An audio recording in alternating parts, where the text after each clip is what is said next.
Hey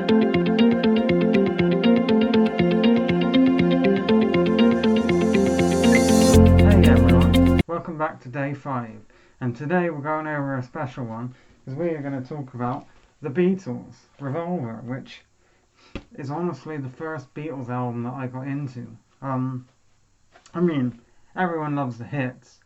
I've been a fan of the Beatles for years. Well, I got into the Beatles properly at the end of 2018. I know that's like, well, it's horrible, you know. I should have been listening to the Beatles a lot sooner, especially since I've been an Oasis fan for a hell of a lot longer. And I never really just, well, I love the hits as I said, but I've never really gotten into the full, like, listening to albums until one day I thought I would try them. One day in late 2018, I thought I would try the Beatles, and the first Beatles album that I listened to was this one, and it changed my life. No word of a lie. Never before have I started listening to a band and been able to listen to album after album after album and love every one. You know, I get into bands like I got into Pink Floyd, and then Uma and Source Full of Secrets are two albums that are they're not great, but with the Beatles, this album blew me away. And then from this one, of course, Sergeant Pepper's is like ultra famous, so I knew what Sergeant Pepper's was. So I listened to Sergeant Pepper's, and that blew me away. And then it was 2018, so they were doing the White Album 50th anniversary that come out. So I listened to that, and of course, that was amazing. And my eyes were opened by this album, because now I picked this album, which I was listening to it at the streaming services. You know, I do that before I buy the albums, and it was the cover art. I thought this cover art was really cool and funky.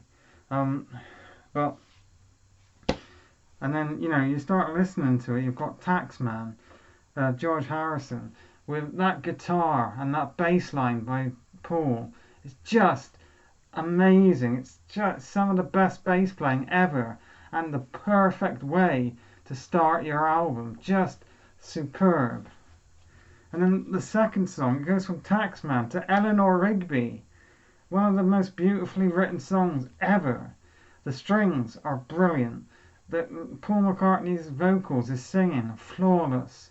The lyrics are amazing. And then I'm Only Sleeping is great. Love You Too, which was, I believe it wasn't the first Beatles song to have what's it called, sitar in it, but it was the first Beatles song to be like fully Indian inspired, which it's such, for me, that was the first Indian inspired Beatles song I'd heard, and you can imagine hearing that song for the first time in the 60s. It must have been quite mind-blowing. Here, There and Everywhere is great, and Yellow Submarine. Who doesn't love Yellow Submarine? In the town where I was born lived a man who sailed to sea. As I record this video, while it's going up today, they're going to do on the Beatles channel, they're going to do a sing-along for Yellow Submarine, which I'm assuming Ringo Starr is going to be involved, because he was in the trailer for it. Good Day Sunshine is great.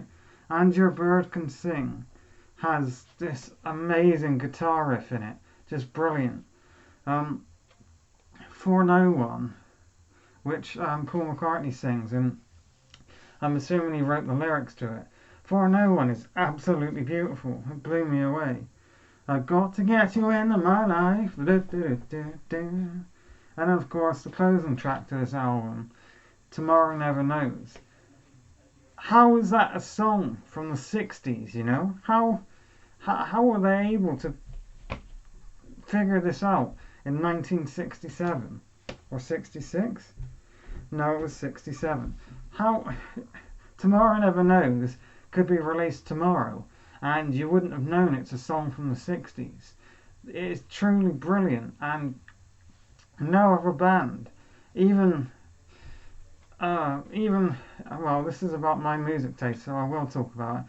Oasis are my favourite band, but in terms of skill, The only band that I think is better are the Beatles. But like, Tomorrow Never Knows just shows you a band that has so much talent and skill in every member. Ringo's drumming, the guitar, the bass, it's just brilliant. You can't go wrong. And that's why this album got me into one of the greatest bands of all time.